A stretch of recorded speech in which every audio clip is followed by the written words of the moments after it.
Assalamualaikum warahmatullahi wabarakatuh. Kembali lagi bersama Ibu Melva.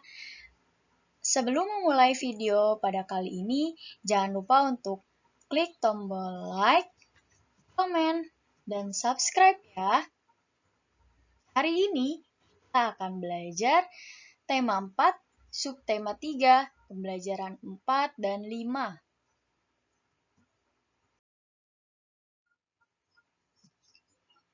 Dayu dan teman-teman berlibur ke pantai. Di pantai ada berbagai tempat yang disediakan. Ada tempat parkir, warung, tempat duduk, WC umum, ruang ganti baju, dan sebagainya. Dayu dan teman-teman menuju ke WC umum. WC umum yang kotor harus dibersihkan. Mari kita baca teks tersebut bersama-sama. WC umum yang kotor harus dibersihkan. WC umum yang kotor banyak penyebabnya. Hal ini terjadi karena banyak pengunjung yang tidak peduli lingkungan. Banyak yang membuang sampah sembarangan. Sampah yang dibuang dapat menyumbat saluran air. Air akan menjadi tergenang. WC umum yang tersumbat harus segera dibersihkan. Sampah yang menyumbat harus disingkirkan. Lantai dan saluran airnya harus dibersihkan. Agar lebih bersih, dapat digunakan pembersih lantai dan sabun. Dengan demikian, WC umum akan menjadi bersih dan wangi. Pengunjung menjadi nyaman karenanya. Oke. Selanjutnya, apakah anak-anak sudah tahu bagaimana ciri-ciri WC umum yang tidak bersih? Nah, bisa diamati ya gambar berikut ini. Coba diamati baik-baik gambar tersebut. Informasi apa yang dapat kamu peroleh dari gambar di atas? Bagaimana ciri-ciri WC umum yang kotor atau toilet umum yang kotor? Sudah diamati?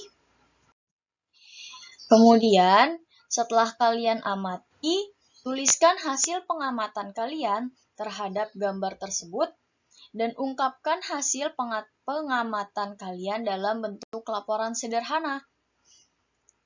Dituliskan ya, ciri-ciri WC umum yang kotor itu bagaimana. Bisa kalian tuliskan hasil pengamatan kalian. Ini termasuk dalam tugas yang Ibu berikan.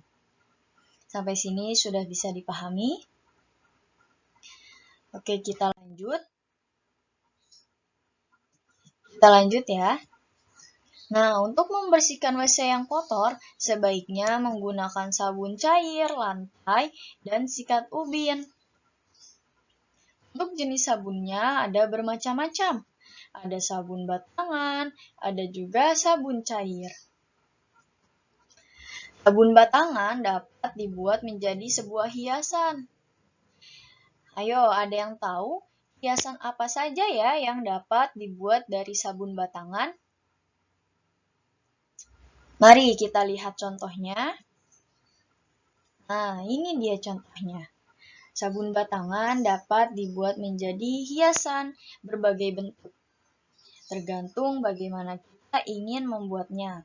Di sini ada contoh dibuat dengan gambar bunga, ikan, kura-kura, ada juga yang menjadi mobil dan boneka.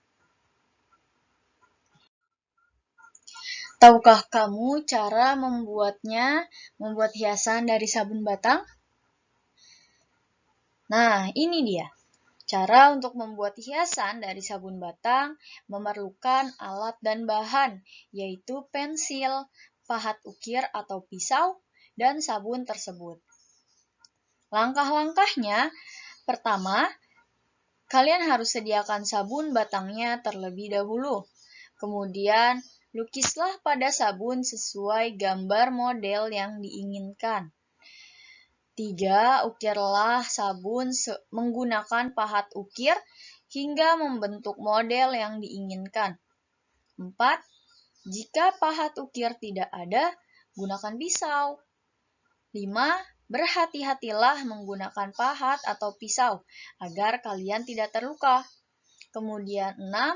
Haluskan permukaan sabun yang telah diukir hingga menyerupai model yang sempurna.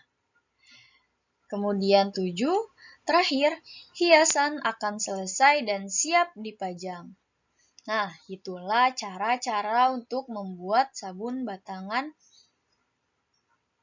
dengan hiasan atau membuat hiasan dari sabun batangan. Kita lanjut. Nah, sabun batangan dapat anak-anak amati pada gambar. Sabun batangan itu berbentuk balok atau bangun ruang balok. Nah, sabun batangan berbentuk balok. Balok itu merupakan salah satu contoh bangun ruang. Nah, jika disusun, balok dapat membentuk pola-pola tertentu. Nah, ini dia misalnya. Pola susunannya berarti bagaimana? Ada yang ke samping, kemudian berdiri ke atas, ke samping, ke atas, ke samping, ke atas. Berarti polanya dia selang-seling ya. Ke atas, ke samping, ke atas, ke samping. Seperti itu. Oke, sampai sini sudah bisa dipahami semuanya? Jika belum, bisa diputar kembali video ini atau ditanyakan langsung ke Ibu Melva ya. Oke, tadi sudah ada contoh polanya ya. Nah, di sini ada 5 soal pola. Silahkan anak-anak kerjakan, dilihat polanya, kemudian dilanjutkan 2 bentuk setelahnya. Oke, dikerjakan di buku tulis ya, digambar. Oke, kita lanjut ya. Warga kompleks perumahan Dayu sedang kerja bakti. Mereka membersihkan taman di sekitar kompleks. Amatilah gambar di atas ini dengan teliti. Taman menjadi bersih dan sehat.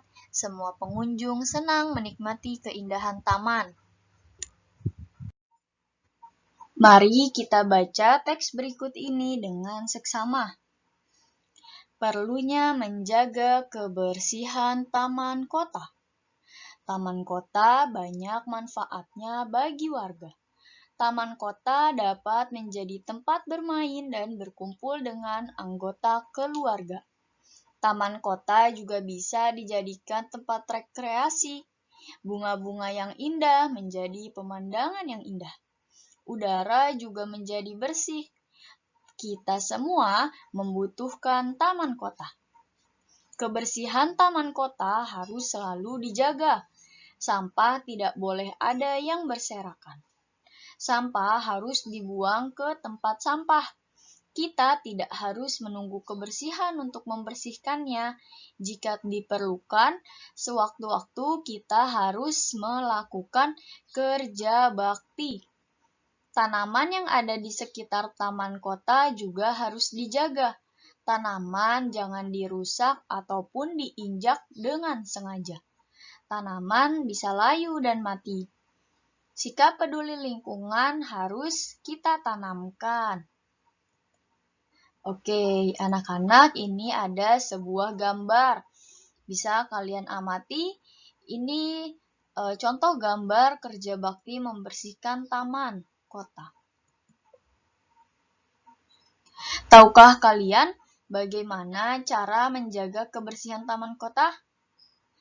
Apakah anak-anak sudah mengerti dengan isi gambar di samping ini? Informasi apa saja yang dapat kalian peroleh?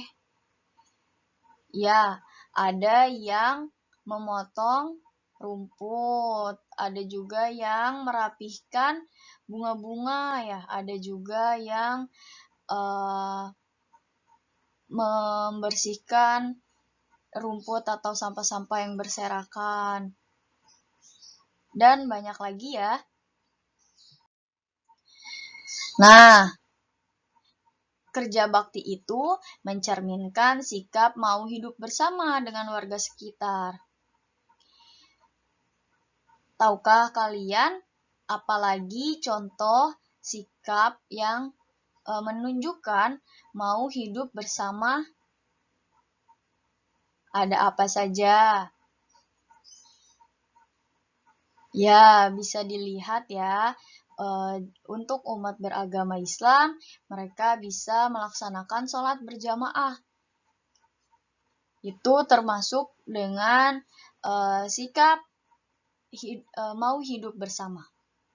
Kemudian ada juga tentang rapat atau pemilihan ketua rukun tetangga. Itu juga mencerminkan sikap mau hidup bersama dengan warga sekitar. Kemudian, apa saja kegiatan yang dapat mencerminkan sikap hidup bersama di lingkungan sekitarmu? Silahkan kalian tuliskan contoh kegiatan sikap hidup bersama dengan warga sekitar dan juga sikap yang harus dimiliki agar terwujudnya kebersamaan dengan warga sekitar. Silahkan kalian tuliskan seperti halaman 194. Kalian tuliskan di buku kalian ya. Ini juga termasuk tugas dari Ibu Melva. Oke, sampai sini apakah anak-anak semua sudah mengerti? Jika masih ada yang kurang dimengerti, bisa kalian putar kembali video ini atau kalian tanyakan langsung ke Ibu Melva ya. Untuk tugas hari ini berarti ada 3. Ada di halaman 182 pada buku tema, lalu halaman 185, 186, dan juga halaman 194. Kalian kerjakan di buku tulis kalian, kerjakan dengan mandiri ya. Jangan lupa untuk minta bantuan kepada keluarga di rumah untuk membimbing kalian dalam belajar. Dan tetap patuhi protokol kesehatan. Sekian video pembelajaran dari Ibu Melva. Wassalamualaikum warahmatullahi wabarakatuh. Sampai jumpa.